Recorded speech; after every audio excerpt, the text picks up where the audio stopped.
Crash. That was the sound that killed the noise in the room. 1 second, laughter and chatter bounced off the walls of the community center. Plates clinked, kids ran between chairs, music from somebody's Bluetooth speaker filled the background.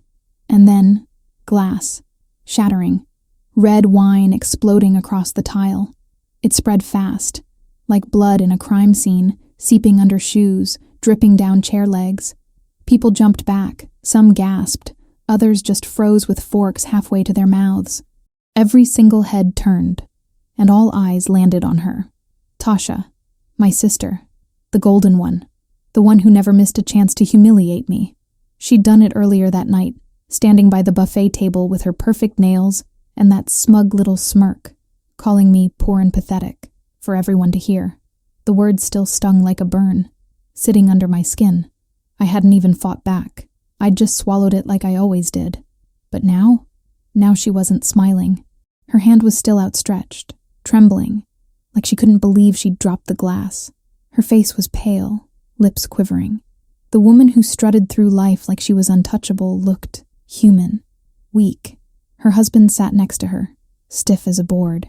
He wouldn't look up, wouldn't meet anyone's eyes. His hands gripped the edge of the table so tight his knuckles turned white. And then, the voice that made the room colder than ice. "Should I tell them?" my business partner said, leaning in slow, his tone calm, dangerous. "Or will you?" Silence. It hit heavy, spreading across the reunion like smoke. Forks froze in midair. Kids stopped running and clutched their juice boxes, staring wide-eyed at the adults. Even the music kept playing low in the background, but nobody heard it anymore. Every ounce of attention snapped to that table, to my sister, to her husband, to the secret choking the air. I could feel it, the suspense pressing on everybody's chest. Nobody knew what was about to be said, but everybody knew it was big. Tasha's eyes darted left, then right, desperate for an exit. She reached for a napkin, like blotting up spilled wine could erase the moment. But her hands shook too much. The napkin crumpled in her fist. Her husband? He sat there like stone, staring down at the mess on the floor, his lips pressed tight, jaw flexing. Sweat formed along his hairline, glistening under the fluorescent lights. And me? I didn't move, didn't blink. I sat at my little corner table with my half-eaten plate of fried chicken and mac and cheese, the same plate I'd tried to eat while swallowing my humiliation an hour earlier. But I wasn't humiliated anymore. For once, it wasn't me under the spotlight. It wasn't me being laughed at. It was them. The silence dragged on so long it felt like the walls themselves were holding their breath. I saw Aunt Loretta set her fork down slow, her eyes bouncing between Tasha and my partner. Cousin Marcus leaned forward in his chair, elbows on his knees like he was watching a movie. Even the kids picked up on it. Little Jaden whispered, "What's happening?" before his mama shushed him. Nobody moved. Nobody dared break the tension. My partner didn't flinch. He kept his eyes locked on Tasha's husband. Calm but sharp, like a hunter who already knew the prey had nowhere left to run. And Tasha, oh, she was cracking. I could see it in the way her smile tried to twitch back onto her face but failed, in the way her shoulders hunched when they'd always been pulled high and proud. She looked smaller than I'd ever seen her. She opened her mouth once. Nothing came out. Opened it again. A dry cough. A fake little laugh. I don't know what you're talking about, she stammered. But the way her voice broke, that told the whole story. The family leaned in, hungry. They smelled it. They knew a secret was sitting right there, begging to be exposed. And for the first time in my life, I wasn't the one carrying shame. I wasn't the one shrinking under the weight of their stares. I sat back in my chair, fork still in hand, calm on the outside but blazing on the inside, because I knew something nobody else did. This was only the beginning. The humiliation she threw at me earlier, calling me broke, pathetic, that was the last time she'd ever get away with it. I could see it already. The unraveling, the whispers, the judgment shifting in the room. Everything she'd built her image on was about to collapse in front of the same family she'd turned against me for years. And I didn't even have to lift a finger. It was happening on its own. All I had to do was watch and smile. Because sometimes revenge doesn't come with screaming or throwing punches. Sometimes it comes with silence, a single question, and the weight of truth hanging in the air like thunder waiting to break. The reunion wasn't about food anymore. It wasn't about family, or fun, or catching up after years apart. It had become something else entirely. A stage. And my sister? She was about to take the fall. The first time Tasha called me pathetic, we were 9 and 11, sweating through a July afternoon on our mama's porch in Decatur. The paint on the railing peeled up like sunburn, cicadas whined in the trees, and the ice in our sweet tea melted faster than we could drink it. Mama was at her second job at the clinic. Daddy was between gigs again, and the rent envelope sat on the kitchen table like a threat. Tasha smoothed her church dress over her knees and looked me up and down like a judge. "Pathetic," she said, because my sandals were from the thrift store and the strap had split. Sundays were the worst. At church, folks hugged Tasha like she'd floated down from a stained glass window, all dimples and ribbons and the high soprano in the youth choir. I sang low, steady, the note people don't notice until it's gone. After service, Sister Bernice would pinch Tasha's cheek and say, "That one's going places." Then her eyes would slide to me with a polite smile that felt like a closed door. Tasha glowed. I folded into myself, counting tiles on the fellowship hall floor, balancing paper plates of fried fish and potato salad we weren't supposed to spill. At school, the pattern held. Tasha ran for class president in a navy blazer borrowed from Aunt Vi and won by a landslide. I joined orchestra because the counselor said scholarships like discipline, and the only violin left had a crack shaped like a lightning bolt. When Tasha strutted across the gym stage to accept her medal for debate, the bleachers thundered. When I tuned my violin for the spring concert, the amplifier buzzed, and a boy in the back yelled, "We can't hear the broke violin!" Everybody laughed. I kept playing. Our apartment walls were thin, so I learned to do my homework while listening to grown-up problems. Mama's tired sigh when the lights clicked off because the bill lapsed. Daddy's hopeful promises about a job, starting Monday, always almost. Tasha rolled her eyes at the struggle like it offended her. She'd say, "I'm going to marry a man with money and never look back." And she meant it with her whole chest, like a vow. I said nothing. I learned to stretch ground turkey 3 ways. I learned to make rice fluffy without a lid. I learned to keep the peace. The first time a boy picked Tasha over me, I was 16, and she was 18, and we worked weekends at the Piggly Wiggly, her on register, me bagging. He was a junior with a football jacket and a smile that made you forget his grades were tragic. He flirted with me while I packed cereal and canned beans, then walked straight over and slid his number to Tasha. She didn't even look surprised. She tucked it in her pocket like it belonged there. Later, in the stockroom, she said, "You can't take it personally, sis. Some people were born to shine." I laughed like it didn't sting. I went home and practiced vibrato until my wrist ached. College split us clean. Tasha got a partial ride to a private university outside the city, the kind where freshmen show up already knowing people on the board. She joined a sorority with Greek letters that looked like luxury logos and learned to say networking event instead of party. I stayed local at Georgia State, worked 2 campus jobs, and took morning shifts at the coffee shop on Edgewood to cover books. When I told Tasha about my entrepreneurship class, she tapped her acrylics on the table and said, "That's cute, baby. But unless you have capital, it's giving hobby." I swallowed it with lukewarm latte foam and promised myself I'd make something real.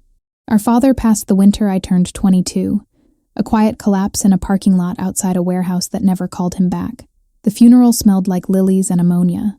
Tasha arrived in a black sheath dress and sunglasses too dark for the clouds, holding hands with the man who would become her husband. He wore wealth like cologne.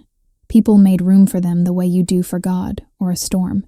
After the graveside prayer, he shook my hand and smiled with all teeth, and Tasha whispered, "See, I told you, no more struggle." I nodded because grief softens your spine. Later I found the notice from the landlord tucked under our door, red letters loud as sirens. Work became a devotion. I built a small digital marketing hustle on a cracked laptop at Mama's kitchen table, pitching bakery owners and barber shops who still taped menus to their windows. I designed flyers, scheduled posts, taught folks to answer DMs like customers were gold. I messed up invoices, learned taxes the hard way, cried into dishwater when a client ghosted me on a holiday weekend. Still, the numbers crept up. Still, the referrals started trickling. Still, my phone buzzed after midnight with opportunity. Tasha called my efforts cute. "You should just marry up," she'd say, sipping champagne in photos from rooftop bars, a skyline glittering behind her like proof. She married him the next summer, and the wedding could have paid off Mama's mortgage if we'd had one. The venue was a historic mansion with hedges cut like soldiers. I wore a dress from a clearance rack and carried Tasha's veil like I was born to carry Tasha's anything. At the reception, her husband's colleagues talked about quarterly targets and getting in early, floating phrases like yachts. I smiled and nodded and tucked their business cards into my clutch, then threw them away in the bathroom because the numbers made my stomach flip. When Tasha tossed the bouquet, I stayed back. It still hit me in the chest. Everybody laughed. The first time I felt something like power, I was 26, and sitting across from a bakery owner on Auburn Avenue who couldn't keep her pecan pies on shelves because nobody knew she existed. We launched a campaign with videos of her cracking nuts by hand, powdered sugar dusting her apron, Motown humming on a radio in the back. Orders exploded. She cried in the middle of the kitchen, flour streaking her cheeks. "You did this," she told me, pressing extra bills into my palm. I walked home past murals of legends and believed her. Tasha called that night to ask if I'd seen the necklace her husband bought. "It's an investment piece," she said, like jewels accrue interest in the shape of respect. The last ugly scene before the reunion was a birthday dinner downtown for Mama at a soul food spot where the cornbread arrives in hot skillets. The table was long, loud, blessed. Tasha leaned back in her chair and told a story that somehow ended with me being the one who needs help. People chuckled. I set my fork down. "I don't need help," I said. Tasha smiled like a cat. "Of course you do, baby. There's no shame in admitting it." Her husband raised his glass. "We'll always look out," he said, teeth flashing. I looked at Mama. She looked at her lap. I paid the bill in cash when nobody was looking, and walked out into the cool night air telling myself a storm would break soon. Storms don't announce themselves. They gather. They tilt the light strange. They make your skin know before your mind does. The day I met the man who became my partner, the sky was the color of steel, and the wind smelled electric. I'd given a workshop to small business owners at the library near Grant Park. 30 folding chairs, a projector that overheated, a table of grocery store cookies nobody ate. He came late, sat in the back, and asked 2 questions that made me sharpen my answers. Afterward, he waited until everyone left, then said, "You have something. You're missing structure and runway. But the core is there." I bristled. Then I listened. We met at a diner with a crack down the middle of the counter and coffee that tasted burnt in the right way. He laid out a plan that sounded like ambition with railings. Formalize services, productize reports, raise prices to match outcomes, turn case studies into currency. "I'll put up seed money and open doors," he said, sliding a folder across the formica. "I don't invest in projects. I invest in people." "Can you handle growth?" My stomach flipped the good way. "Yes," I said, even though fear scratched the back of my throat. He nodded once like a verdict. Outside, the storm finally broke. Rain hammered the pavement while I signed. By the time the reunion invitation arrived, our first quarter had closed ahead of projections I'd never dared to write. We had real clients, real systems, real momentum. I bought Mama a new couch that didn't squeak and paid off the lingering debt I'd kept quiet. I showed up to the community center with fresh braids, clean sneakers, and a softness in my chest I didn't recognize. Tasha still found me. She always did. She still said poor and pathetic. She always would, until something made her stop. Now I knew exactly what that something was, and exactly why her husband had gone white as the napkins when he saw who walked in beside me. Old wounds taught me our roles. New truth was about to rip the script apart. Humiliation tastes bitter. It doesn't matter if the food is seasoned right, if the mac and cheese is creamy, or if the chicken skin snaps between your teeth the way it should. Once someone cuts you down in public, nothing goes down smooth. I sat at the edge of the reunion hall with my plate balanced on flimsy plastic, trying to force bites past the knot in my throat. Around me, cousins joked, uncles slapped dominoes down with sharp smacks, and the DJ slipped old-school R&B into his set. To anyone else, it was just another family gathering. To me, it was a battlefield. Tasha had struck early. She always did. Loud enough for people to hear, sharp enough to sting. Poor and pathetic. 2 words, delivered like bullets. And just like that, laughter ricocheted around the buffet table, bouncing off cousins and aunts like a cruel echo. I'd smiled weakly, kept my head down, and carried my plate to the corner like a soldier dragging herself from the front lines. And now, I was chewing cardboard. I stabbed at my collard greens, watching the steam curl up into nothing. My fork scraped plastic, sharp enough to set my teeth on edge. I wanted to stand up, walk out, leave the whole reunion behind. But walking out would have proved her right, that I was weak, that I couldn't handle the fire she lit under me. So I stayed seated. I stayed quiet. I swallowed the burn. Across the room, Tasha held court like always. She was surrounded by a half-circle of cousins, her laugh rising above theirs, her gold bracelets catching the light. She gestured wide with her wine glass, probably telling some story that ended with me as the punchline. My name floated over once, twice. A few chuckles followed. I clenched my jaw so tight my temples throbbed. The old me would have cried in the bathroom by now, blotting mascara with paper towels, praying no one saw me slip out the side door. The old me would have gone home replaying her words until they burned into my brain. But tonight wasn't like before, because I wasn't the same woman anymore. I wasn't the broke little sister scraping rent together with tips.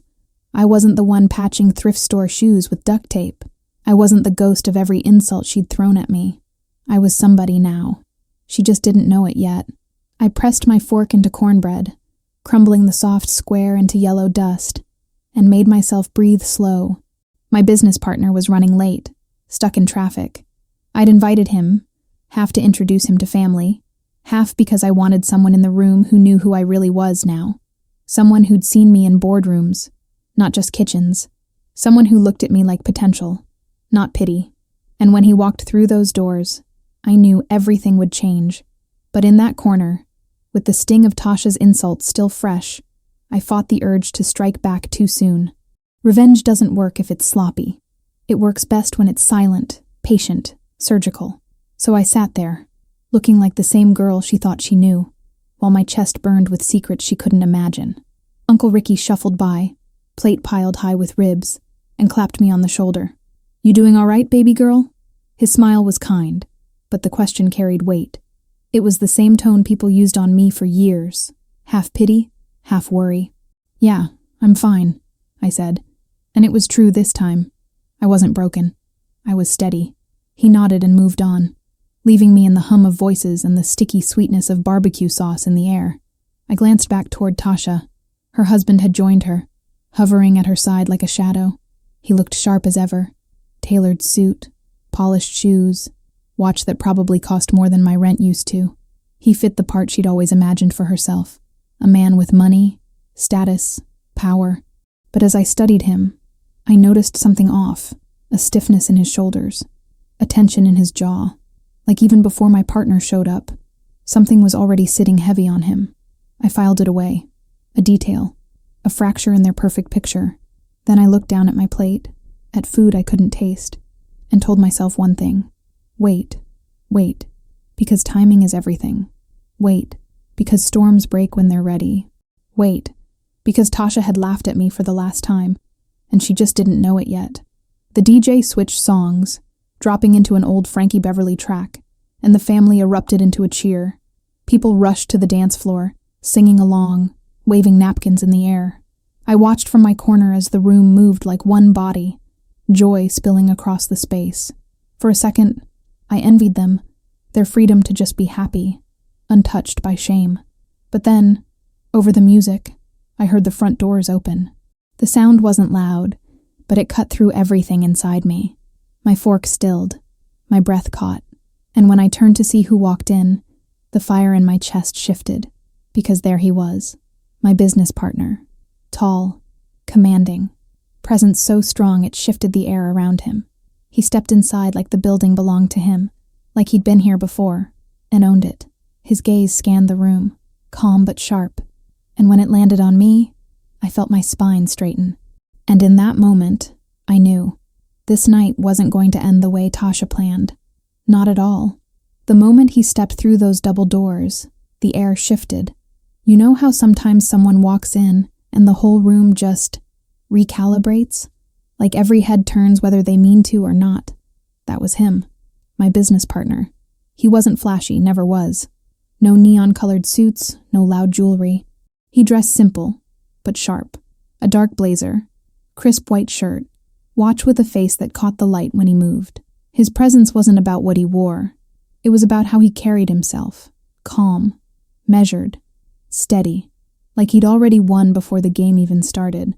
And trust me, in that reunion hall full of family, games were always being played. Who had the best job? Who drove the best car? Who wore the best wig? Who had the loudest laugh? Tasha usually won them all by default. But when he walked in, her crown tilted. I noticed it immediately. Cousin Marcus, mid-swipe of barbecue sauce off his chin, froze with his napkin hanging. Aunt Loretta, who'd been fanning herself with the church program, stopped mid-wave. Even the kids who were chasing each other with balloon animals slowed down, wide-eyed, like a superhero had just entered the scene. And then, slowly, the chatter dipped. The music was still going, Frankie Beverly crooning through the speakers. But people weren't moving as much. Eyes kept darting back to him. And me? My chest unclenched.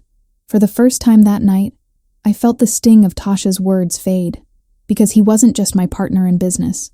He was proof that I wasn't poor and pathetic, proof that I had built something real, something worth standing on, proof that I was more than the label my sister tried to glue on me since childhood. He spotted me almost immediately. His mouth curved into the smallest smile, not wide, not cocky, just a nod of acknowledgement like, I see you, I got you, that's all I needed. But while my heart steadied, someone else's didn't. Because the second Tasha's husband saw him, the whole room changed again. The man, usually smooth, always collected, went rigid.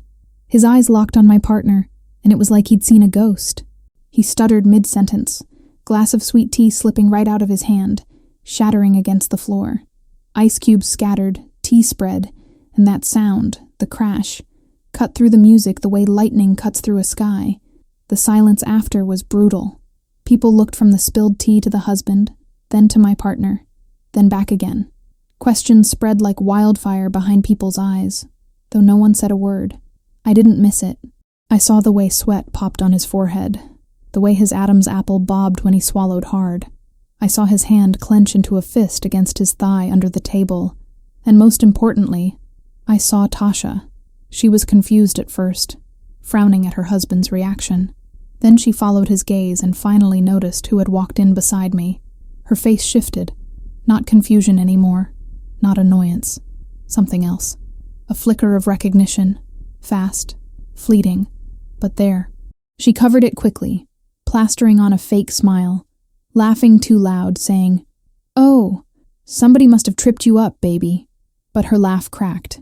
The room didn't buy it, because everyone had seen the way her husband froze. Everyone had heard the glass shatter. Everyone had clocked the tension.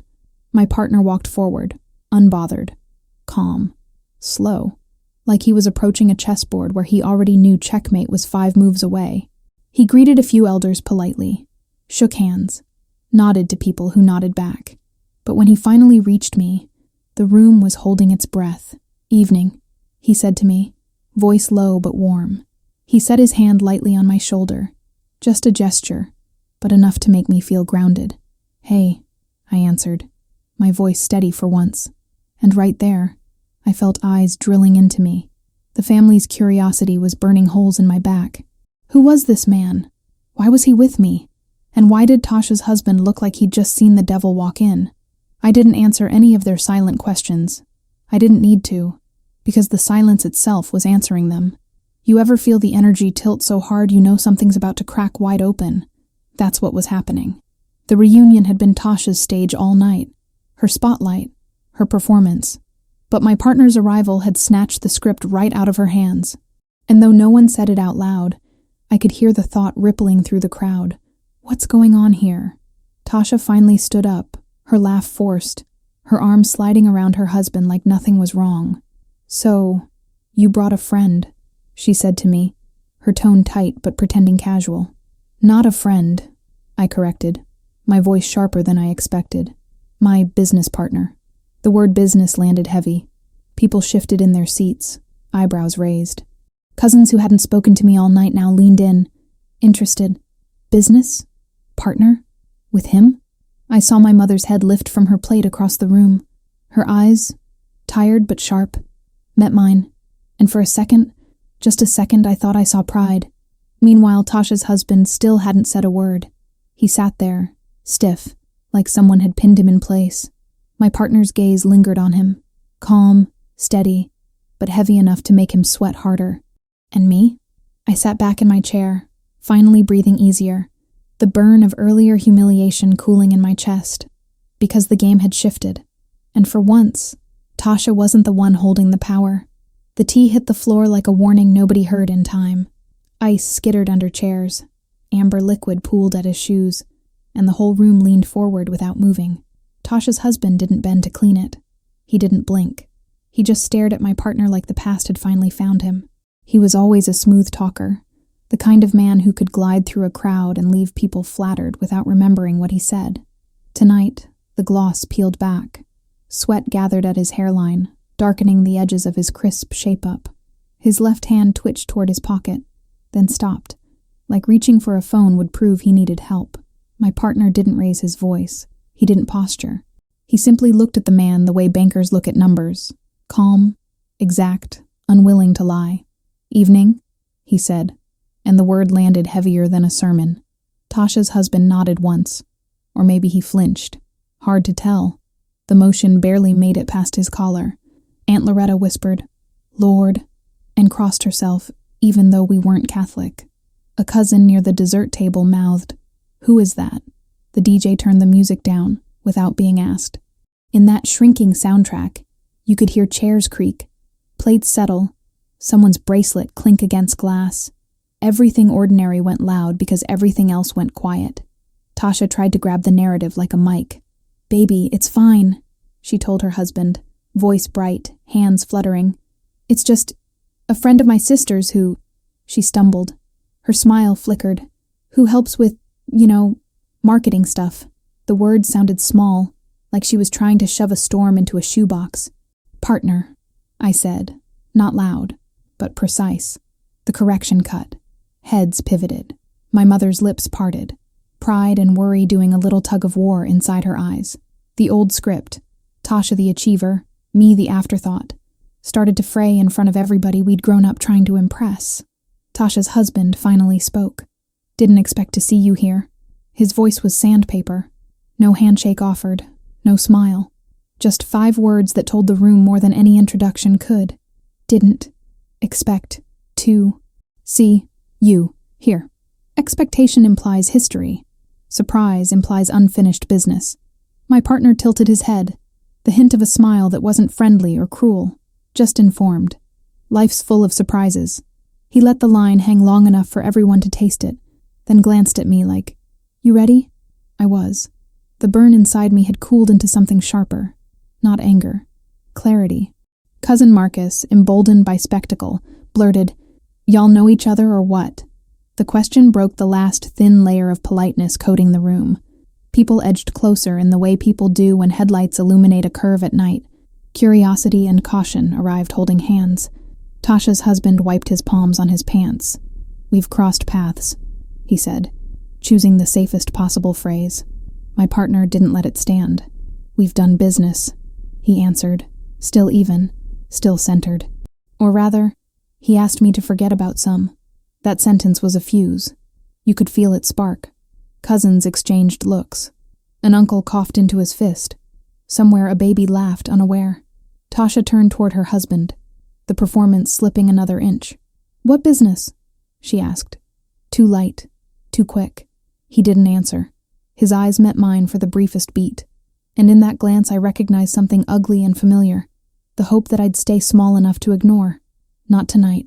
"Before the wedding," my partner continued, moving one deliberate step closer, "your husband pitched me on a real estate raise. He needed a bridge to paper over timing. Promised returns, clean collateral, tight timelines." He paused. The timelines weren't tight. The collateral wasn't clean. A wave went through the crowd like heat off asphalt.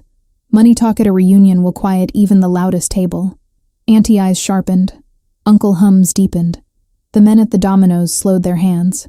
Tasha's jaw clenched so hard I heard her teeth click. Her husband found his run. Deals have risk, he said, trying to recover his old rhythm.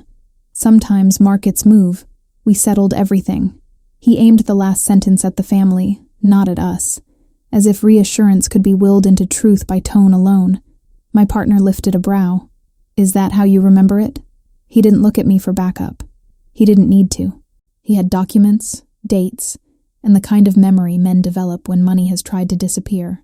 We settled enough to avoid court, he added, voice still the temperature of January. We didn't settle character. Silence throbbed. Character. The word wrapped itself around church sermons and grandmother lectures, around all those years of be respectable and do right even when. You could see it land on the elders like a bell toll. Suddenly, this wasn't just a business disagreement. It was a measurement. Tasha's husband tried a smile that stayed on the surface like oil on water. We're all family here, he said, appealing to togetherness the way people do when their individual accounts are overdrawn. No need to air misunderstandings. He chose misunderstandings like a bandage. My partner didn't move. I'm here for her, he said, nodding toward me. But since you seemed startled, I figured clarity might help. He glanced at the tea soaking into the floor. Watch your step. It sounded polite. It felt like a verdict. Eyes shifted to me, as if I could declare halftime. Call the game. Roll credits. Old reflex urged me to smooth it over, to say something soft, to rescue the room from discomfort I did not create. I swallowed that reflex like a pill I was done taking. I won't be mocked tonight, I said, to no one and everyone. My voice didn't tremble. It carried. Tasha flared. Nobody's mocking you, she snapped, the lie quick and thin. A chorus of glances disagreed. She saw it. Her chin lifted, that old haughty tilt that used to make me feel 6 inches tall. This is tacky, she added, aiming the word at me the way she did in high school with cheap. Tacky, my partner repeated, almost curious. He tapped his thumb against 2 fingers, and the sound was the softest metronome. I thought it was tacky to ask for quiet money the week before your wedding and then spend loud. The room exhaled in a hiss. Someone whispered, Jesus. Her husband's mask cracked. Watch it, he said, voice dropping, the threat thin but practiced. My partner's gaze didn't flicker. I am. The 2 words built a thin, unbreakable wall. You could feel which side of it people started choosing. My mother stood slowly. Are we safe to continue this meal like family? She asked, not scolding, not pleading, just setting a table of expectations. She looked at me, then at Tasha, then at the man who'd promised our family stability with tuxedo vows. He looked away first. I took a breath that reached places I hadn't filled with air in years. We can, I said, as long as respect sits at the table. It wasn't a clapback. It was a boundary. New, non-negotiable, overdue. The older aunties nodded. Small, approving, private. My partner stepped back just half a pace, enough to show control, not retreat. He wasn't here to feast on spectacle. He was here to make sure I didn't have to swallow any more lies with my cornbread. He was here because I had earned his presence, and because some men keep their word in quiet ways that ring louder than boasting. Tasha reached for a napkin she didn't need and dabbed at a spot that wasn't there. Let's eat, she said, brittle, pretending Normal could be summoned like a server. Normal had left the building. The story people told about us was different now. I could feel it recalibrating in real time, syllables rearranging, loyalties sliding across the floor with the melting ice. The husband finally bent to pick up the shards of glass, fingertips careful, jaw tight. He had always looked down on me from a height built of money and mirrors.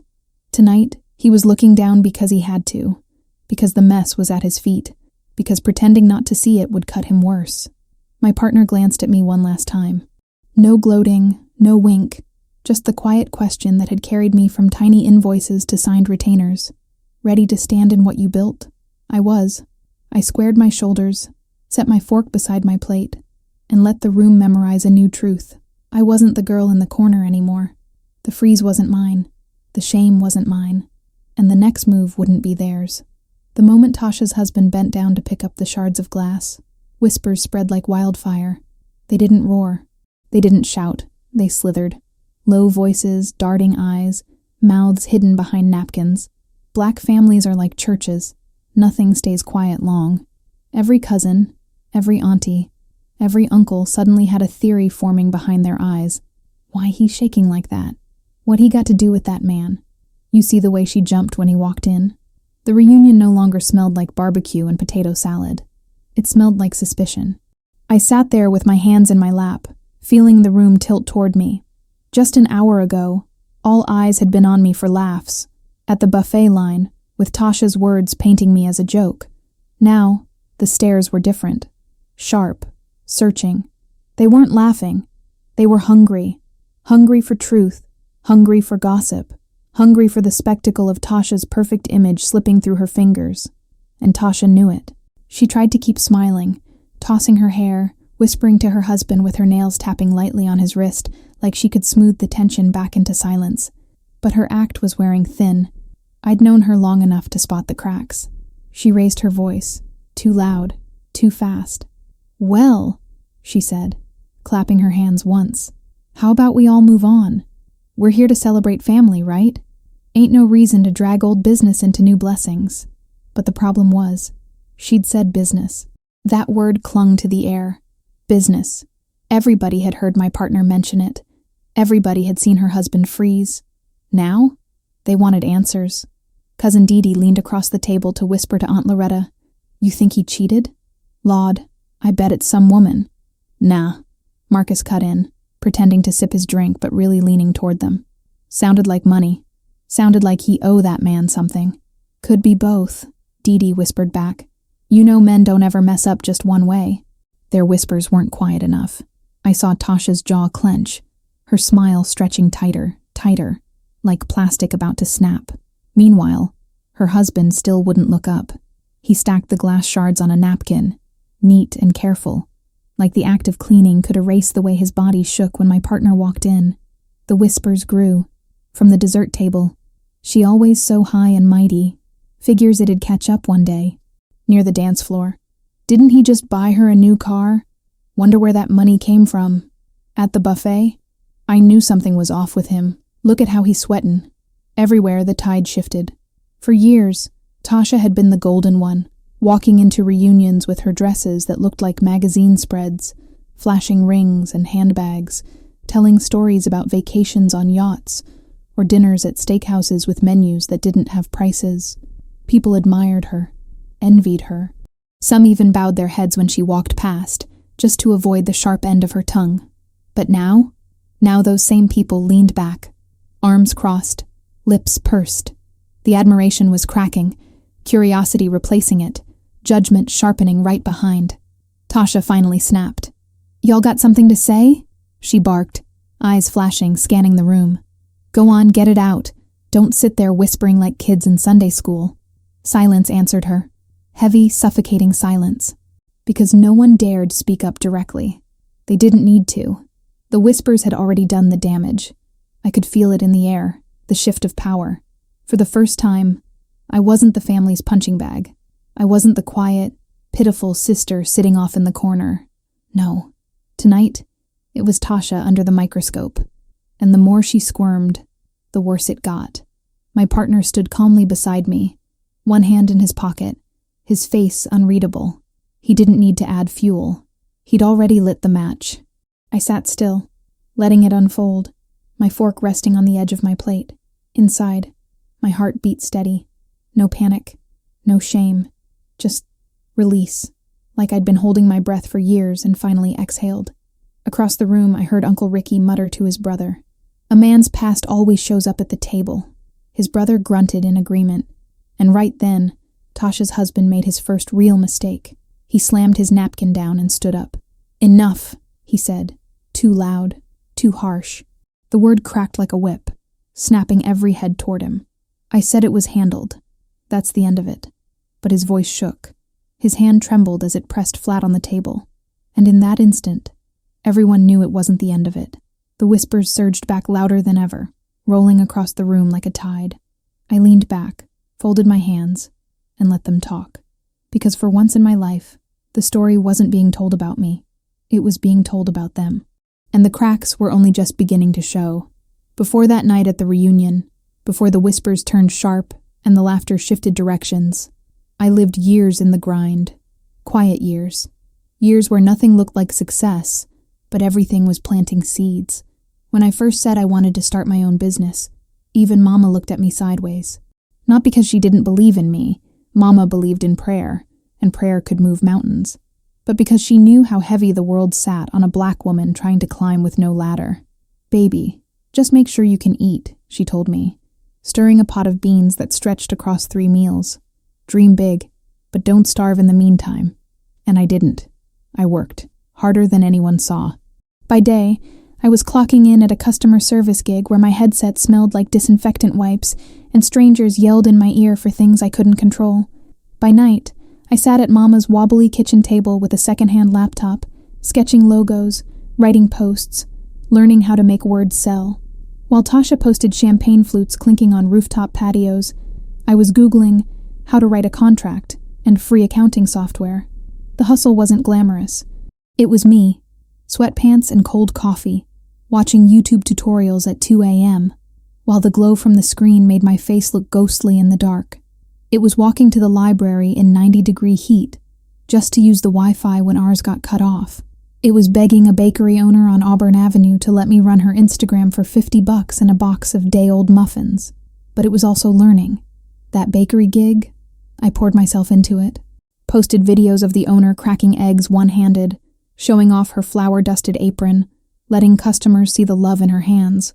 Orders doubled in a week, tripled in a month. She hugged me in the middle of her kitchen, tears streaking through powdered sugar on her cheeks. "You did this," she said, pressing money into my palm. It wasn't much, but it was proof. Proof that maybe, just maybe, I could build something out of nothing. Word spread. A barber shop in Decatur called. Then a food truck. Then a cousin's friend who braided hair out of her living room. None of them had budgets worth bragging about, but they believed in me because I believed in them. I remember walking into that barber shop, the smell of clippers and aftershave thick in the air. The owner, a tall man with tired eyes, said, "If you can get folks to stop walking past this place, I'll pay whatever I can." I snapped photos of fades so sharp they looked sculpted, posted them with captions that felt like conversations, and within weeks, kids who used to pass by were lining up at the door.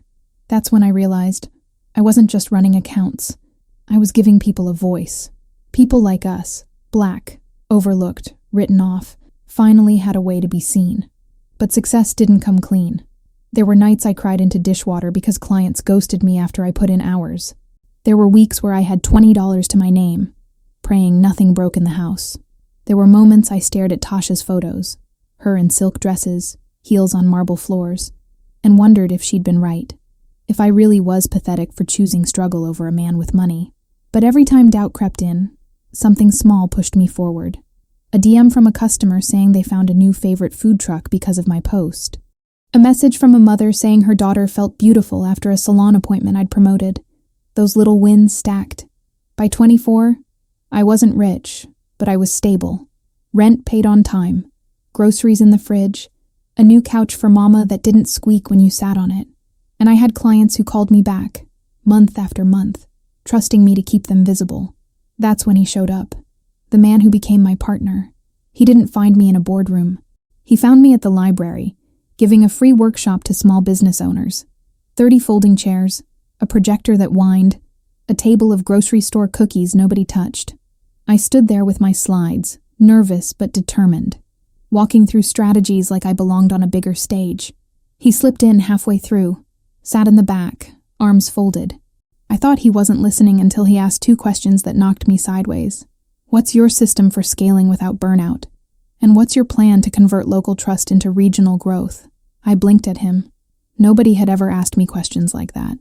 Afterward, he waited until everyone else packed up, then walked over. "You have something," he said. "Structure's missing, resources too, but the core, solid." I bristled. "So what? You came here to tell me I'm not ready?"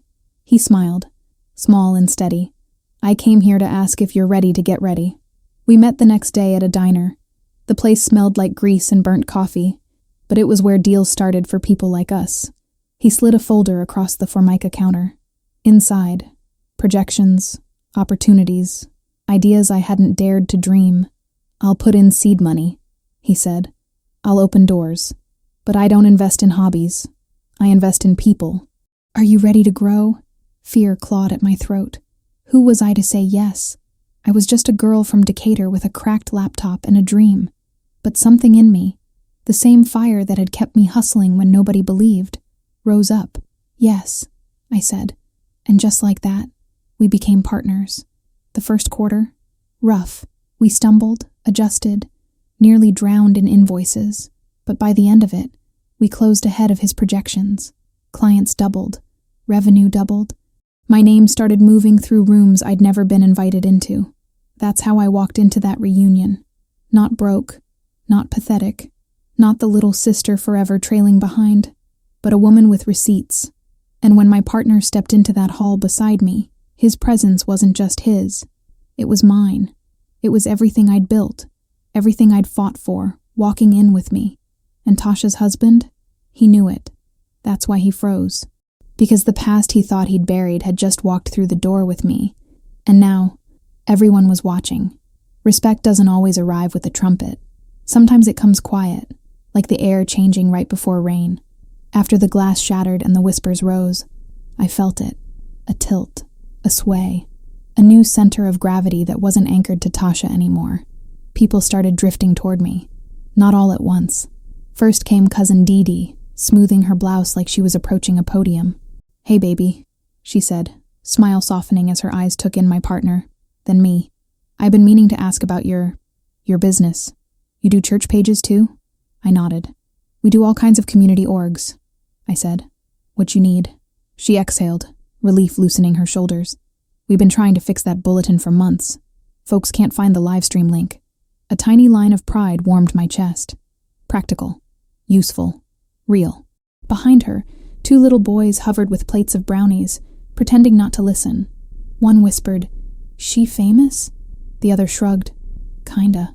That kinda tasted better than any trophy. Next was Uncle Ricky, cheeks flushed from laughter or nerves or both. He hooked a chair with his foot and dropped into it beside me. Heard you got folks buzzing on Auburn, he said. Barber told me you had his shop packed like Easter Sunday. I laughed. That's him, not me. He shook his head. Don't undersell. You moved the needle. He looked past me, chin tipping toward my partner. You the one who saw it? My partner smiled. She made it visible. I just made space. My uncle nodded, satisfied. All right then, that's family. The DJ, reading the room like scripture, slid into a slower groove. Isley Brothers, Velvet, and Memory. Conversations deepened. The judgment in the air cooled into curiosity. A small line formed at my table. An aunt with a daycare, a cousin launching a cleaning service. The deacon's wife looking embarrassed as she admitted their donation site kept crashing. I took notes, asked questions, promised consultations after the weekend. It wasn't a flex. It was function. And function is what people remember. Across the room, Tasha's smile tightened another notch. She saw the line. She saw my mother watching me instead of her. She saw old loyalties testing new ground like toes at a pool's edge. She hated it. Y'all crowding her, she said too sweetly, voice ringing like a bell nobody asked to hear. Let my sister enjoy the potato salad now. She ain't at work. Her husband sat rigid, a shadow that refused to soften. He dabbed his forehead with a napkin like the room was summer, and he was winter trying to keep up. Aunt Loretta ignored Tasha entirely. She leaned over my shoulder to peer at my notes. You charge fare? She asked, direct as a ruler. We ain't rich, but we pay folks right. I looked her in the eye. We do sliding scale for community orgs. We price full for corporate. Nobody gets exploited. Not them, not us. Aunt Loretta clucked her tongue. That's how you do it. That's how you sleep. She patted my back twice. Approving. I felt Mama's presence before I saw her. She moved quietly through rooms, a lifelong practice of not taking up space she wasn't given. But when she reached me, she took both my hands in hers and didn't whisper. You look settled, she said, pride feathering her voice. You look placed. My throat went hot. I am, I said. She squeezed, small and strong. Keep your feet where God set them, baby. A cousin I barely knew, fresh from a tech boot camp, pushed his glasses up and asked if we ever needed interns. My partner fielded it with grace. We don't do unpaid, he said, but we do apprentice. You learn, you contribute, you get paid. Send your resume.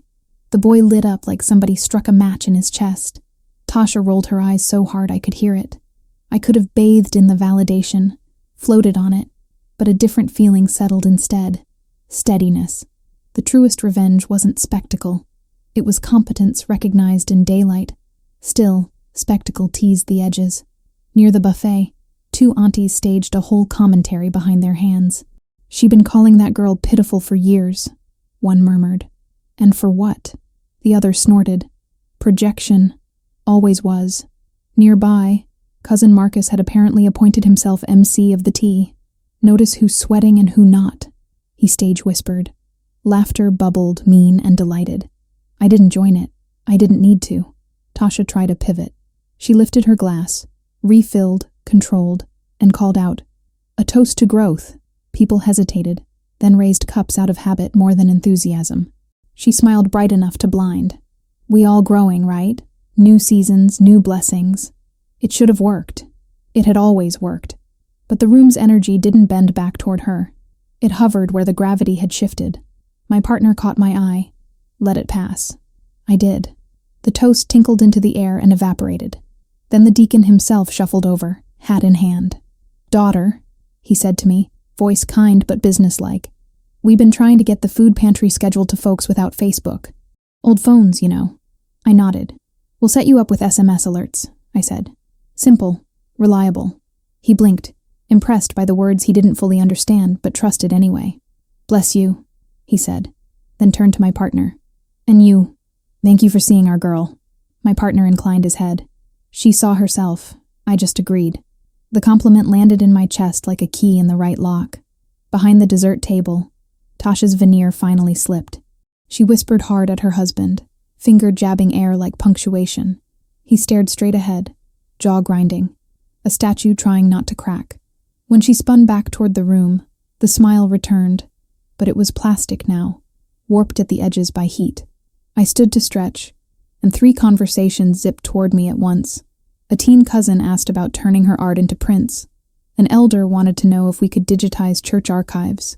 A friend of a friend blurted out, "Okay, but how much is a logo?" I laughed, raised both hands. "One at a time, y'all. I'm not sending invoices during the electric slide." Laughter cascaded, a gentle, healing sound. Somebody actually started the electric slide. Aunties lined up like choreography lived in their bones. The DJ grinned, volume up. I didn't dance. I watched. My family, tangled and tender and messy as ever, moved in sync for a whole song. The sight filled me with a complicated love. We were never going to be simple. But tonight, something complicated finally turned in my favor.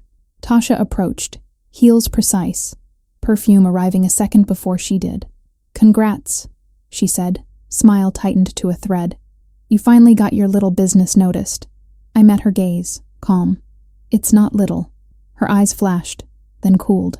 "Well," she said lightly, "everybody gets 15 minutes. She glanced at my partner. "Enjoy yours." I didn't take the bait. "I will," I said. "You too." She took a step closer, voice dropping. "Don't forget who taught you to act like you belong in rooms." I tilted my head. "The rooms I'm in now didn't let you in first." The muscle in her cheek jumped. She backed off with a brittle laugh. "Cute."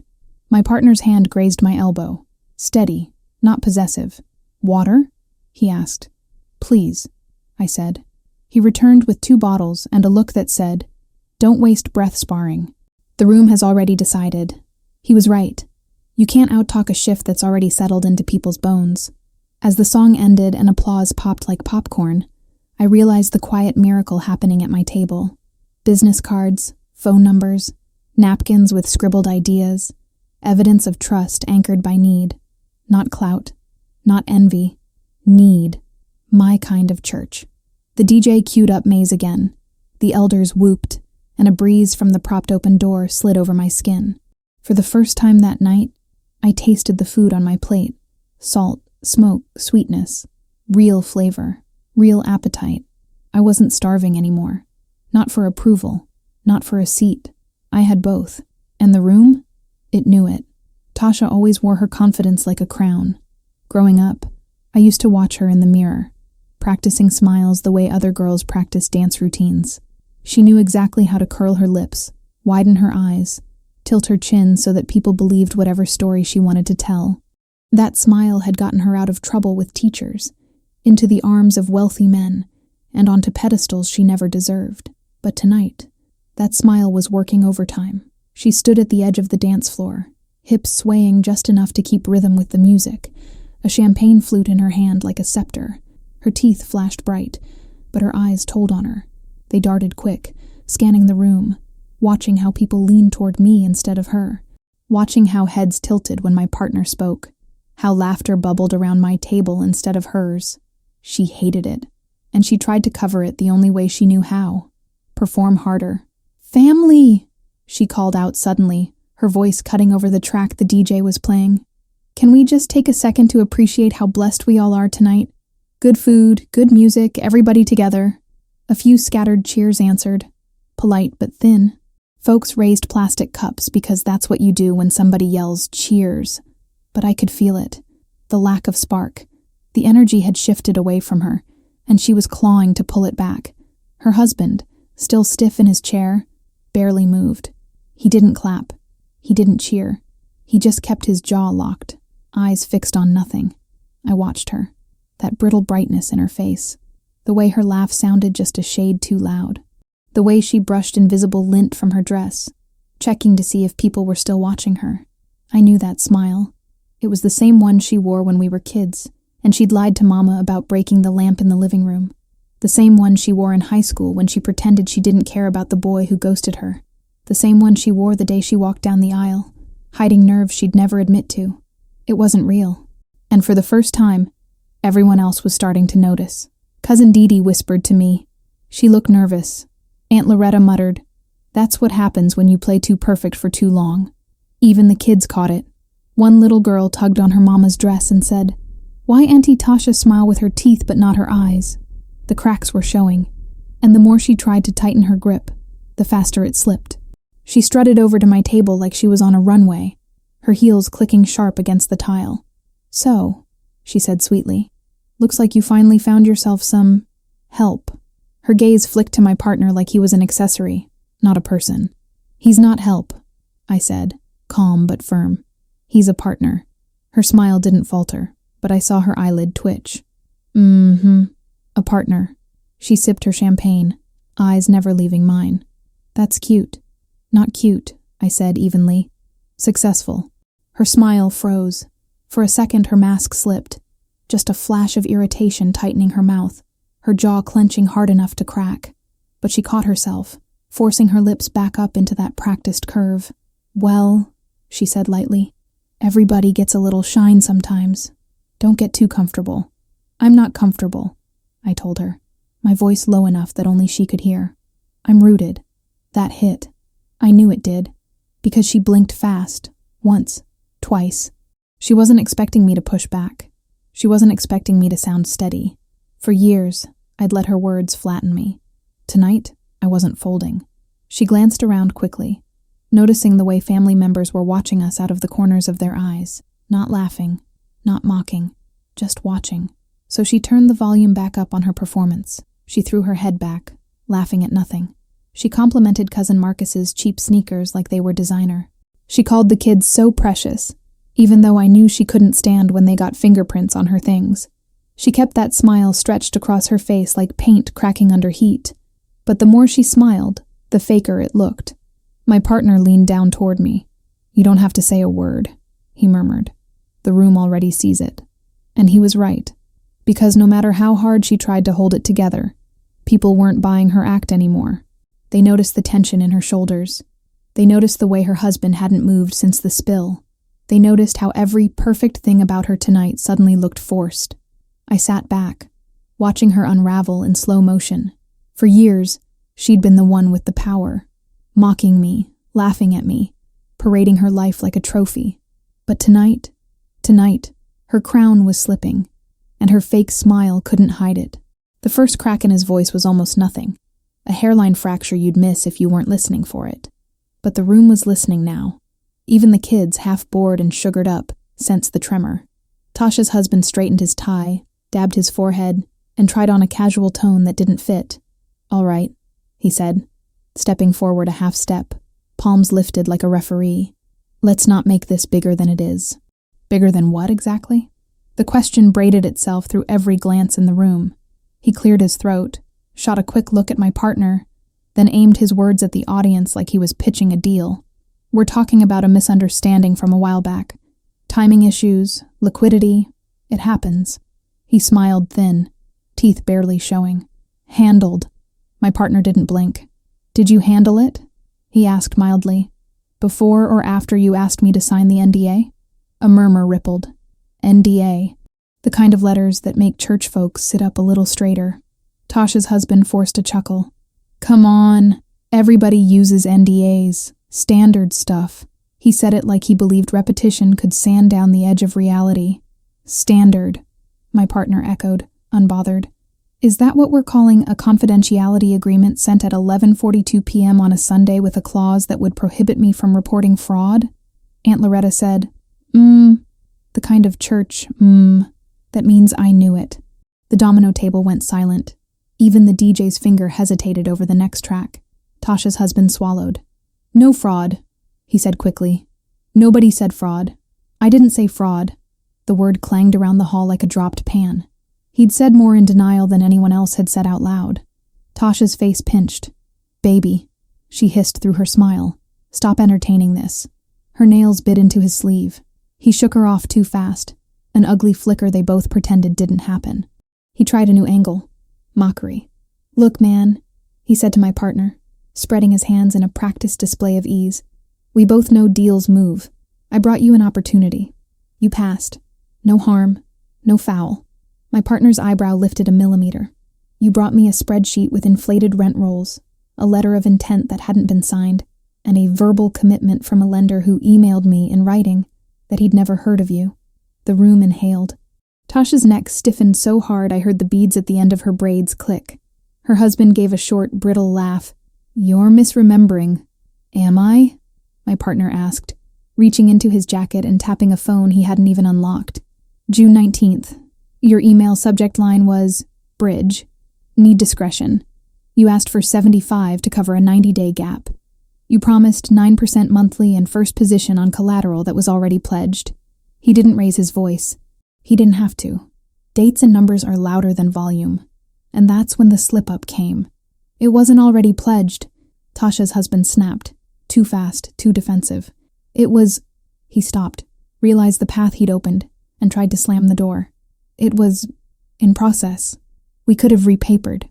"Repapered?" my partner repeated, genuinely curious. "Before or after you used your fiancé's ring appraisal as proof of assets?" The sound that came out of Tasha wasn't a word. It was a sharp inhale that cut the air. Head swiveled toward her left hand, toward the diamond she'd paraded for 2 summers like a lighthouse beam. She tucked her fingers behind her glass too late. "I didn't authorize that," she said, voice thin and ragged around the edges. Her husband lifted both hands again, palms out, voice soothing a fire he'd lit. "It was a placeholder," he said, choosing each syllable like he hoped good diction could erase bad facts. "We needed to signal strength while the other assets. That didn't exist," my partner supplied, saving him the trouble of finishing his sentence with something honest. A cousin near the punch bowl barked a laugh he tried to turn into a cough. Mama didn't move, but her eyes, God, her eyes, grew so still, the quiet around them felt like a warning. Tasha's husband thrust his chin toward my partner like a man regaining swagger by force. "You can posture all you want, but I sent the wire." "And then tried to reverse it," my partner said, crisp. "And when the bank flagged it, you called me at 6:13 a.m. and asked me to be a brother and send it back, promising you'd make me whole after the wedding." There it was. After the wedding. The timing that braided money and vows into a knot too messy to ignore. Deacon Harris rubbed the bridge of his nose and muttered, "Lord, Lord," because sometimes one Lord isn't enough. The husband threw up his hands. "We're talking about $75,000, he blurted. And at last the number had a mouth. "In the scope of the deal, that's nothing." "Nothing?" Aunt Loretta repeated, scandalized. "Say nothing again, and see if your voice still works." Laughter jittered through the room, sharp with relief and rage. He realized too late what he'd confessed. Amount, method, motive. His attempt to minimize had built the scaffold. He looked around for a friendly face and found none. He pivoted to me, desperate, a salesman searching for an old mark. "You know how it is," he said, smiling like a brochure. "When you're trying to level up, you move fast. You take risks. We're the same." I met his eyes, steady. "We're not." He blinked, affronted. "You got a business because people gave you chances. I got a business because I told the truth," I said. "Because I didn't ask folks to cover lies with signatures." Tasha's glass shook in her hand. "Stop," she said to him again, lower, almost pleading. "Just stop." He should have. Pride won't let some men sit down until the table flips. "Everybody's acting like I hurt somebody," he scoffed, loud enough to reach the furthest chair.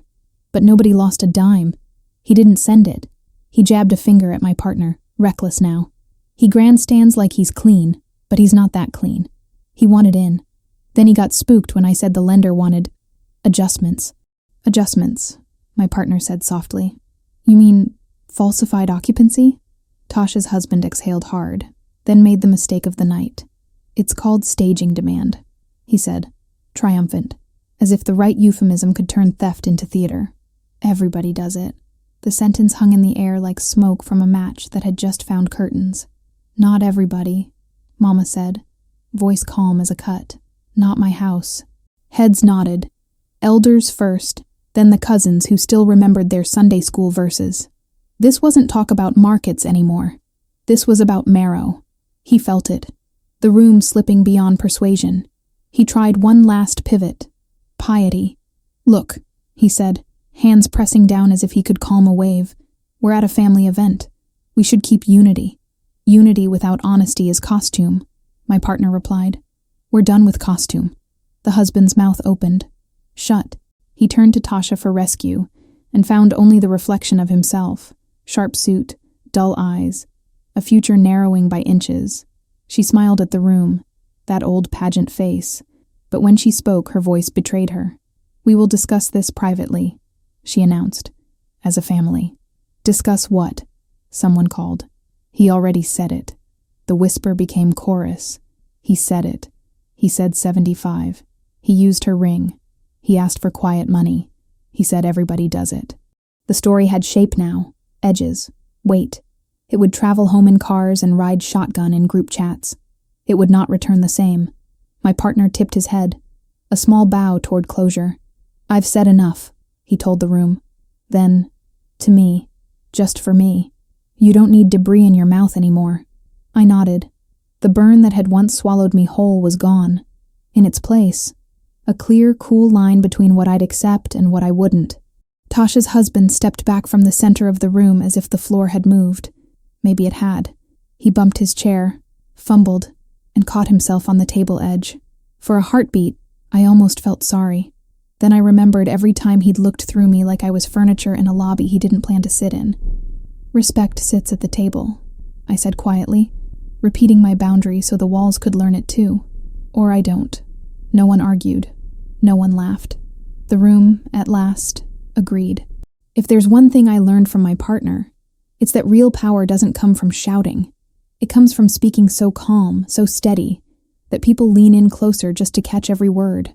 And that's exactly what he did. The room was still vibrating from the husband's slip-up. The number, the fraud, the ring. People's minds were already racing, gossip already packing itself into tomorrow's retellings. But my partner didn't let the chaos carry the moment away. He stepped forward, straightened his blazer, and set his voice right at the center of the room. "Let's get clear," he began. Not loud, but resonant. Conversations shut down. A fork clinked against a plate. Then silence. Even the DJ's hand hovered over the controls, waiting. "I don't come here as a guest trying to embarrass anyone," he said. "I came because my partner," he glanced at me, letting the word ring, "asked me to attend a family celebration. That's all I intended to do. Eat some food, meet some people, dance if the spirit hit me." A ripple of nervous laughter passed through the cousins. He didn't smile. But when I walk into a room and see a man I know tried to deceive me, tried to profit off dishonesty, I won't ignore it. Not for money, not for comfort, and not for appearances. You could feel the words land, one by one. Tasha's husband shifted, trying to interrupt, but my partner's voice rolled right over him. Unhurried, unstoppable. I've seen deals collapse. I've seen men lose money, lose assets, lose patience. That's normal. That's risk. What I don't tolerate is lies.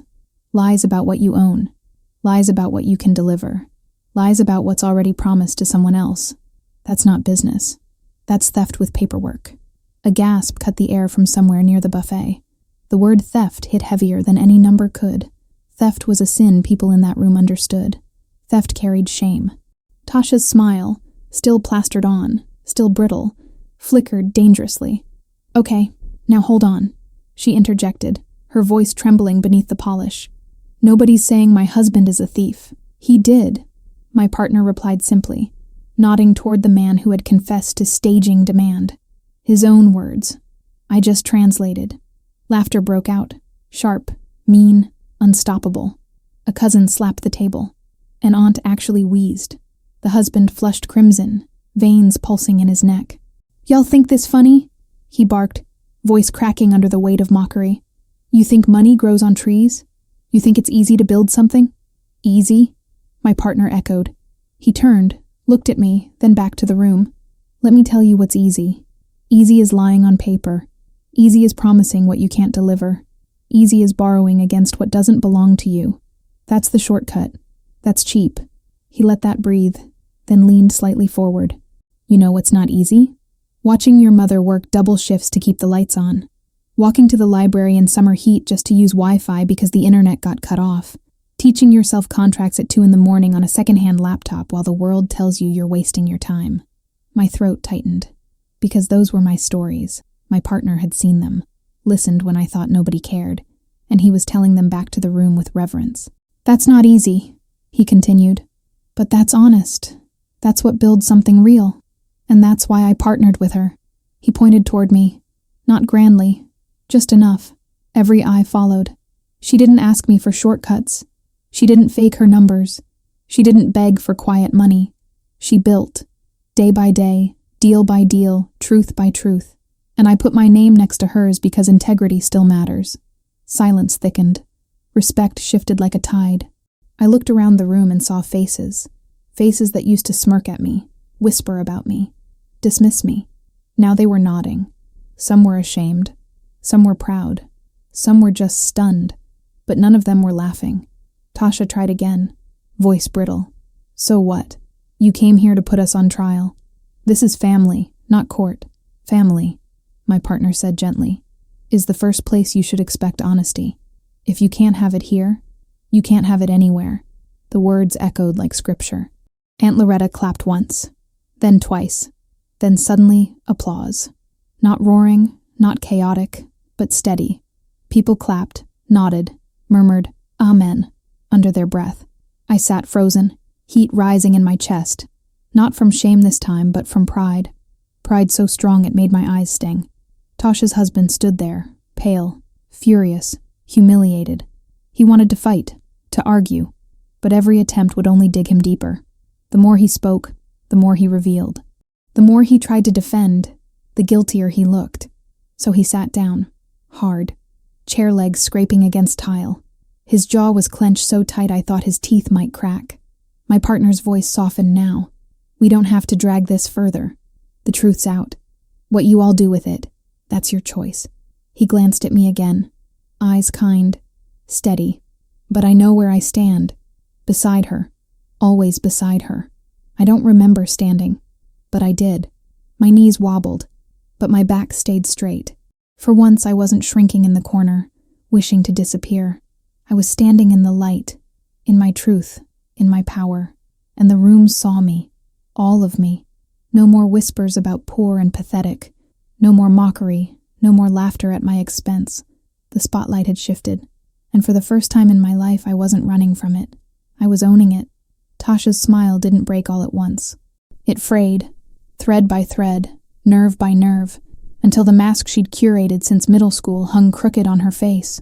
Applause still lingered in the air from my partner's words, soft as a benediction. She tried to swallow it like smoke and choked. "Enough!"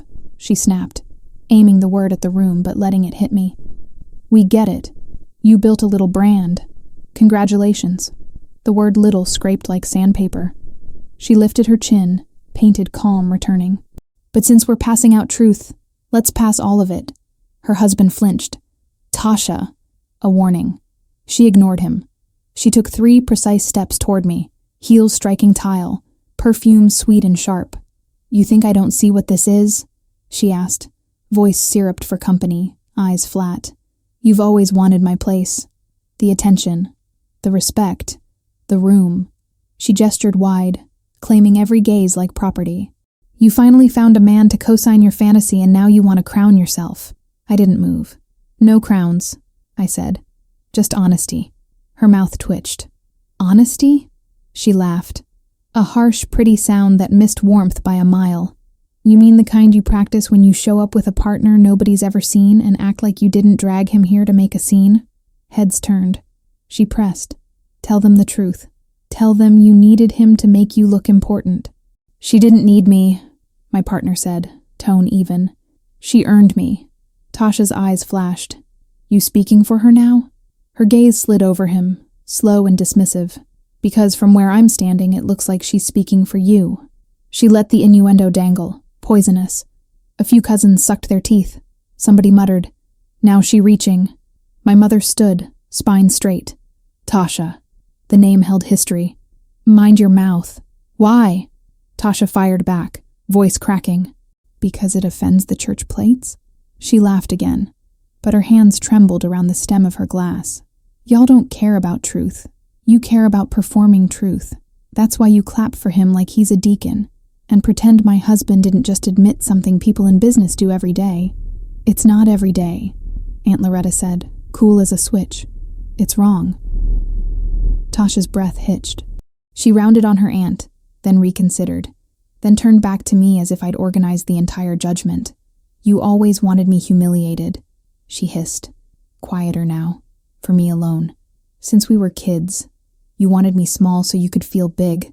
I wanted peace, I said. Her face crumpled for a heartbeat. Fear, envy, exhaustion, then stiffened. Peace is boring, she said. Peace doesn't get you seen. She raised her voice. And you, Miss Boss, want so badly to be seen. I could have thrown it all back. The lamp she broke and blamed on me. The secret credit card she opened in college and shoved into Mama's mail pile when the bill hit. The time she lost Daddy's last cash at a mall and swore it was stolen. My partner's hand brushed my elbow. Don't. She's unraveling herself. She took the bait her own pride dangled. Let's stop pretending, she announced, turning to the crowd like a host. He didn't come because he's family. He came because she needed a bodyguard for her ego. She needed a man with money to stand here and say she matters. She smiled, teeth bright, eyes glassy. Because she doesn't without him. No, Mama said, voice ringing. She did before him. He's a witness, not a maker. Something in Tasha snapped. Of course you'd say that, she spat, hurt detonating under the words. You always loved her pity projects. The hard-working one, the sweet one, the one you could pat on the head while I had to perform. The last word tore out of her throat. People stilled. You performed for yourself, I said softly. We didn't ask for your pageant. Her mouth opened, closed. The crack widened. You think it was easy? She whispered, volume dropping but intensity rising. You think being the pretty one doesn't cost? That it didn't take work to keep up, to never slip, to never show the mess? You think I liked being the woman y'all needed me to be? Nobody needed you to be cruel, Mama answered. Tasha laughed, a raw sound that wasn't pretty at all. Cruel keeps you alive, she said. Cruel gets you chosen. Her eyes flicked to her husband, then away too quickly. Cruel pays for rooms you'll never see if you wait for kindness to open the door. The room pulsed, some nodding, some flinching, many understanding too much. She saw flickers of sympathy and lunged for them like rope. I didn't grow up wanting handbags, she said. I grew up wanting the envelope on the table to be full. I grew up counting Mama's tips and pretending the lights flickered because of storms, not bills. I made a promise. I would never be at the mercy of a shut-off notice again. Her husband's jaw worked. Tasha, he warned, softer this time. She ignored him. So yes, she said louder. I married money. I married escape. And when escape started cracking, I did what I had to do to keep the show going. She turned to me, eyes blazing. You think your hustle is the only noble one? Try holding together a life everyone expects you to display like a magazine cover, while the glue dries crooked behind the frame. She was confessing and attacking in the same breath. People listened, hungry and wary. Pain makes a strong argument. So does arrogance. You knew, I said quietly. You knew he asked for that money. A silence like snowfall. She blinked. Too slow. Too long. I knew he was fixing timing, she said at last, voice cooling into PR. I didn't ask how. That's what husbands handle. Then don't handle rings, Aunt Loretta snapped. Tasha flinched as if struck. Her eyes glassed. It was appraisal, she murmured, soft with disbelief. Just paper. It was never... She stopped, swallowed. He told me it was nothing. Her husband stared at a corner of the room like he could climb into it. It was nothing, he muttered. Until she walked in with him, Tasha finished, looking at me like I'd staged the weather. Until you brought your priest to my altar. My partner didn't rise to it. We brought a mirror, he said. She laughed. One last bright, broken burst, then finally stopped smiling. The absence was shocking, like lights snapping off in a theater mid-scene. She looked younger without it, smaller, human. You want me to say I'm sorry, she said, voice flat, for calling you poor and pathetic. She shook her head. I won't. I said what I believed. I believed you'd always be beneath me. I believed looking down kept me up. And now? I asked. She swallowed, throat tight. Now I don't know where the floor is. The truth deflated her. Shoulders dropped. Hand trembled. The flute tilted, then emptied onto tile in a thin, graceless spill. No crash this time. Just surrender. I don't know how to be without winning, she whispered. Try being, Mama said. Tasha shut her eyes. When she opened them, tears had built, stubborn, glittering, furious at existing. She lifted a hand to swipe them away and missed, streaking mascara. The room held its breath not out of cruelty but awe. People rarely watch a crown fall in slow motion. Her husband didn't reach for her. He stared at his phone, screen dark, prayers unsent. The distance between them announced itself like a siren only marriage can hear. I stepped forward, not to hug, not to scold, to stand near, close enough for dignity, far enough for boundary. You can stop, I said. No one's winning anymore. She looked at me like I'd offered her a ledge. If I stop, she whispered, what am I? Loved, Mama said first. Accountable, my partner added. I took the last inch. Free. The word startled her. Freedom is heavier than gold when you've trained your neck to carry jewels. She swayed. I need air, she said. No one blocked her path. She walked past the buffet, past the cousins who used to orbit her, past the elders who once clapped for her pageant. The door opened with a sigh, closed with a click. The music did not return. The room did not exhale. We waited with the quiet respect people give to thresholds, labor, loss, rebirth. Then chairs creaked. Murmurs rose, and somewhere a child laughed because children rescue oxygen without knowing they do. I stood in the center, steady, my partner at my side, Mama to my left. The crown on the floor was imaginary. The relief was not. The door clicked behind Tasha and left a hush shaped like her silhouette. Paper plates rustled. A spoon tapped a glass, then stopped, embarrassed by its own small sound. We existed in the kind of pause that decides what a family is going to be after tonight. Either a circle with space for truth, or a stage for more pretending. Mama spoke first. Food's getting cold, she said, which in our house meant we will not starve while we sort this. She started fixing plates like prayer. Ribs, greens, mac, cornbread. The simple grace of feeding people pulled chairs closer. A few cousins lined up, quiet, grateful to have something to do with their hands. Uncle Ricky cleared his throat.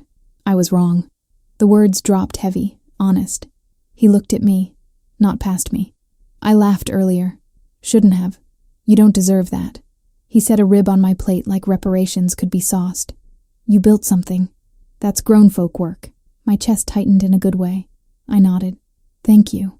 The domino table slid over to make space. Aunt Loretta claimed the head like a judge reclaiming a courtroom. "We ain't going to drag nobody," she announced. "We're going to name what happened and set order." She pointed her fork at Tasha's husband without ceremony. "You embarrassed this family with lies and shortcuts. You owe apologies and amends, not explanations." He opened his mouth, then let it close.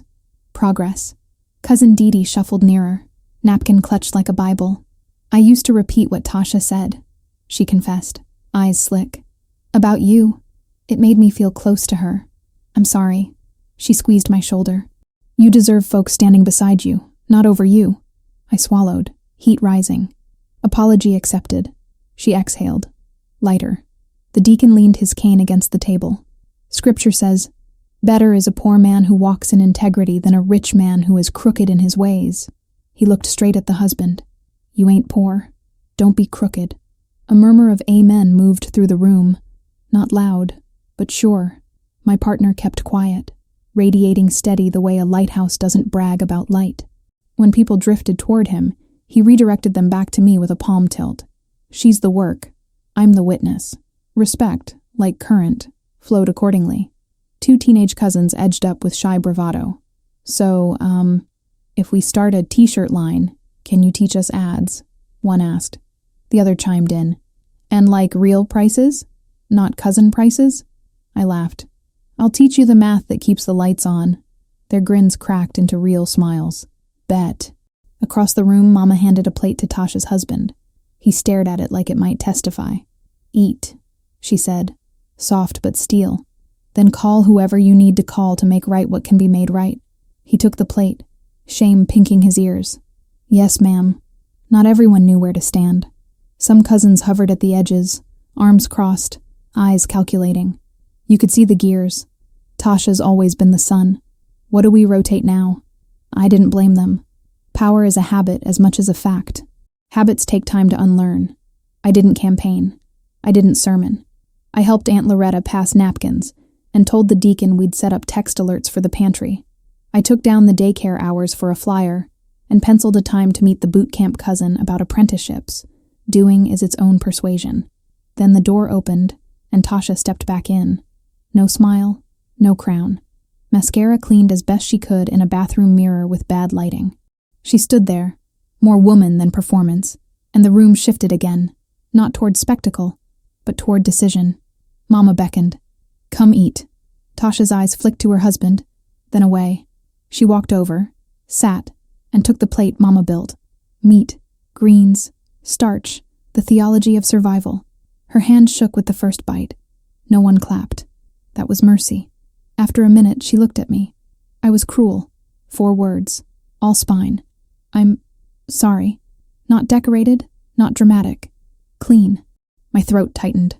I measured the years between us.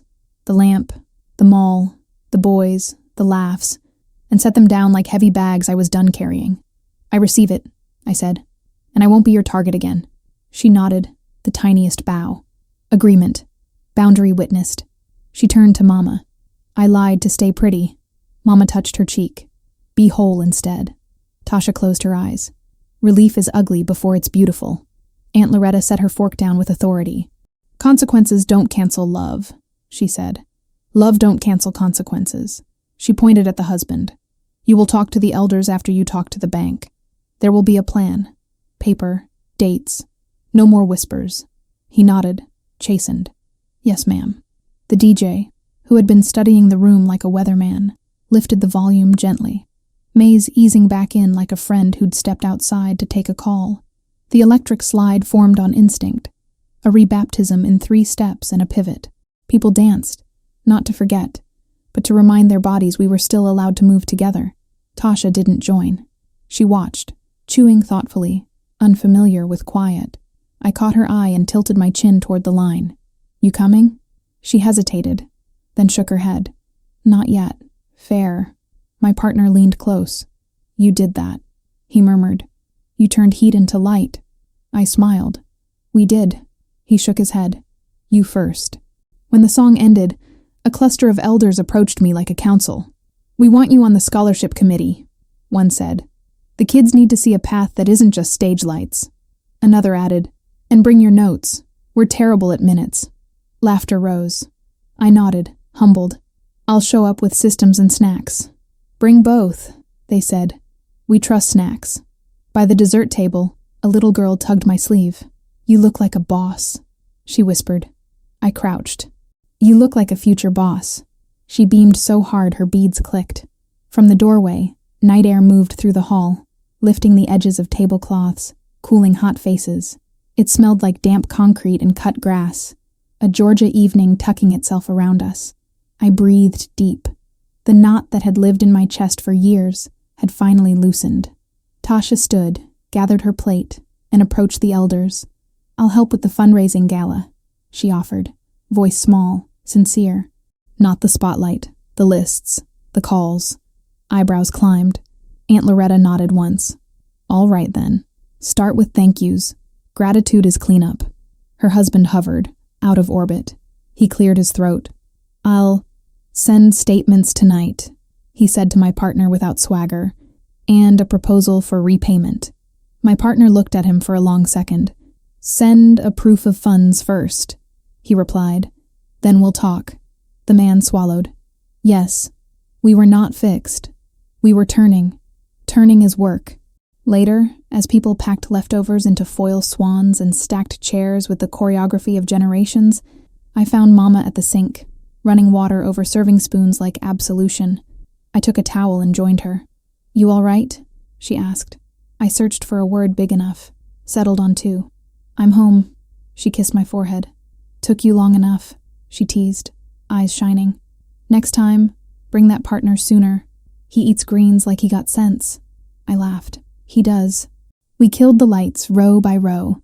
The hall dimmed to exit signs and memory. Outside, crickets tuned their small violins. Cars coughed to life. Hugs multiplied. Plans formed. Boundaries held. And as the door closed behind us, I realized something simple and enormous. I didn't need my sister small for me to be big. I just needed me. Revenge doesn't always wear fire.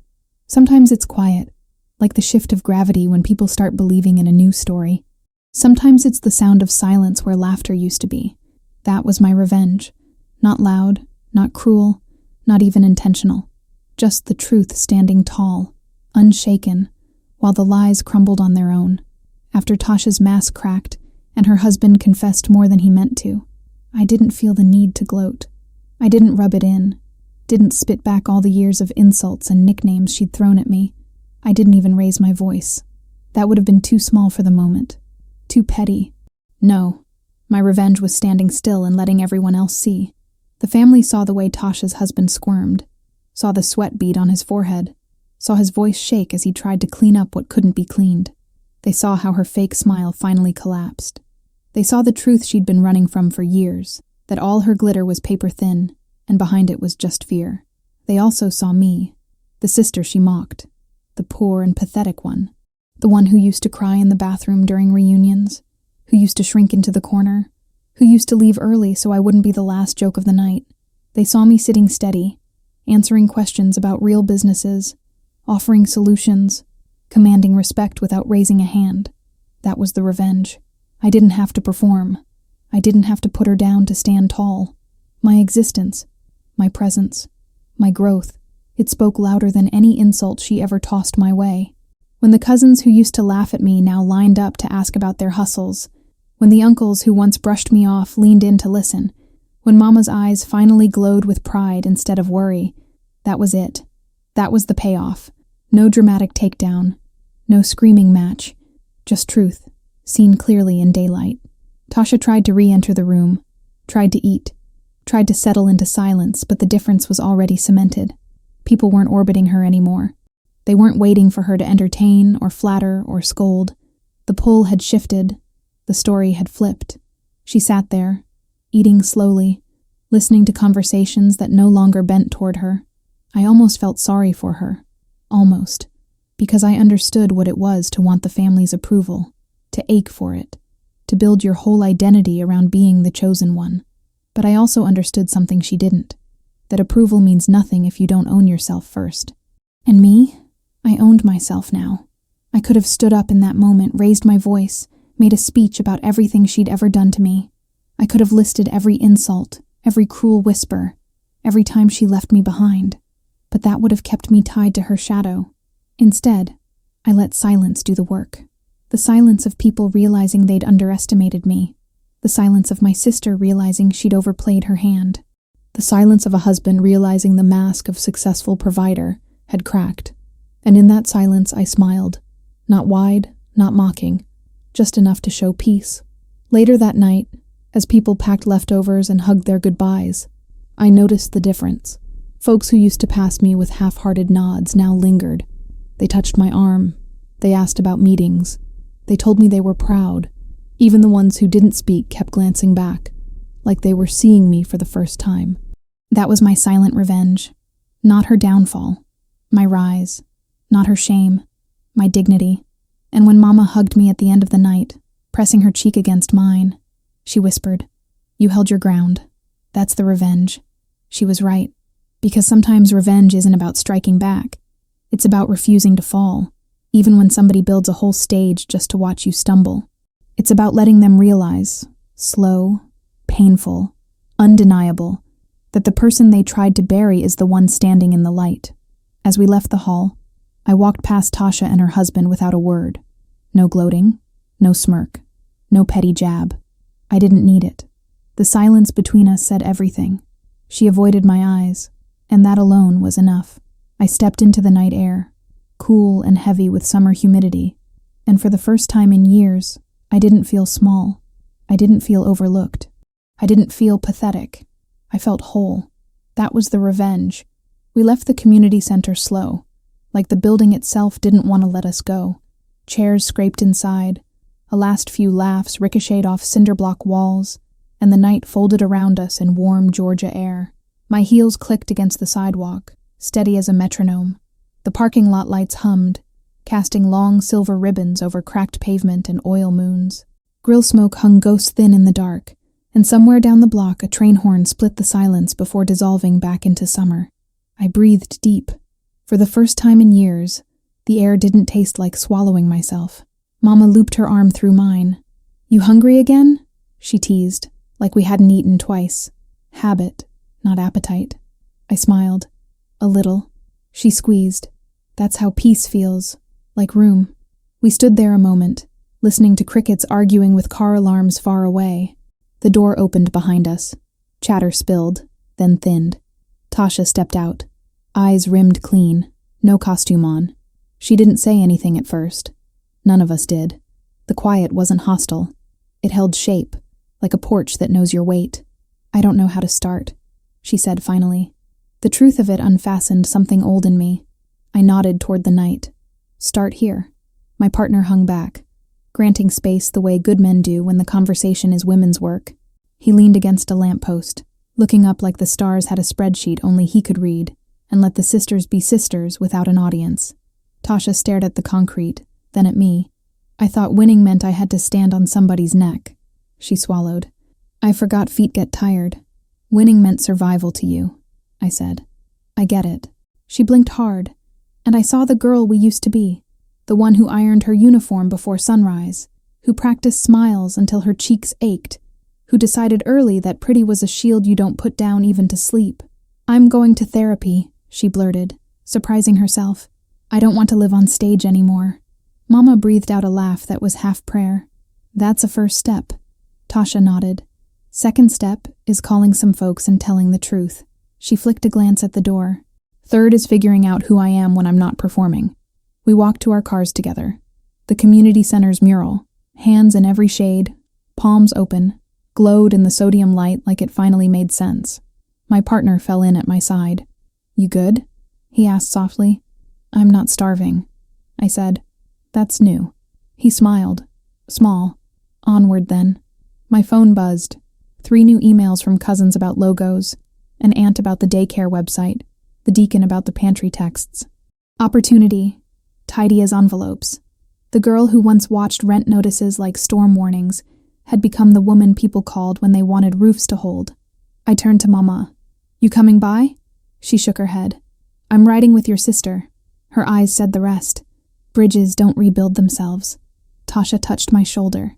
a hesitant human press. "Thank you," she said, voice catching, "for not stomping me when you could." I thought about humiliation, about old bathrooms with thin paper towels, about the taste of cardboard mac and cheese when shame salts it too hard. "I didn't need to," I told her. "The truth stood up for me." She nodded, tears shining stubborn. "Let it stand for me, too." We hugged, awkward, then real, not erasing years, not promising easy, just choosing a different map. When they drove off, taillights red as confession, my partner and I stood under the lamppost and let the quiet settle. A moth tattooed itself against the light, frantic halo. "You want a late-night diner?" he asked. "Coffee that tastes like determination?" I laughed. Always. The road unfurled ahead, unglamorous, ours. In the car, the radio found a station playing something old enough to be memory and warm enough to be a blessing. I rolled the windows down. Air braided through my braids, prayer without words. At the diner, the waitress poured coffee like we were regulars from a life we hadn't lived yet. We split a slice of pie because good endings earn sweetness, then pulled napkins toward us, sketching next steps. Apprenticeships, a scholarship fund in Daddy's name, a rotating clinic for small businesses at the library that first saved my Wi-Fi days. "We'll need volunteers," he said. "We'll need budget," I answered. "We'll need faith," we said together, and laughter rose easy. He tapped his pen. "Also boundaries." I raised my mug. Amen. The neon buzzed above, a cheap halo. I didn't need a crown. I had a compass. When we finally headed home, the sky at the edge of Atlanta had softened, a rumor of dawn tucked under its sleeve. I parked, sat there a minute, and watched my reflection in the dark window. Not the poor and pathetic girl, not the shadow of a sister's stage light. Just me. My phone lit again. "Mama, home. She's sleeping. I'm proud of you." I typed back, "Me too." A beat later, Tasha. "Therapy Rex?" I smiled. "Yes, and breakfast after." 3 dots then. "Okay. No makeup required." I laughed out loud in my empty car, a sound wider than the street. Inside, I set my heels by the door and my phone on the counter like laying down old armor. The apartment hummed its small, faithful hum. Fridge, pipes, the life I had built piece by piece without asking permission from people who never planned to give it. I opened the window. Night traded secrets with morning. Somewhere, a siren wailed, then softened. I let the quiet fill me till I didn't feel like overflow. Just river. And here's what I want from you. The ones listening, scrolling, riding your own night between hurt and healing. Tell me in the comments who you were told you had to be, and who you decided to become anyway. Tell me the moment you stopped performing for people who clapped when you were small. If you've got a sister like mine, or you are the sister who's tired of the crown, say that. If you've survived a room that fed on your shame, tell us how you learned to eat again. And if you're still in the bathroom wiping your eyes with cheap paper towels, baby, write "I'm not starving," so we can hold the door while you walk out. I walked away tonight.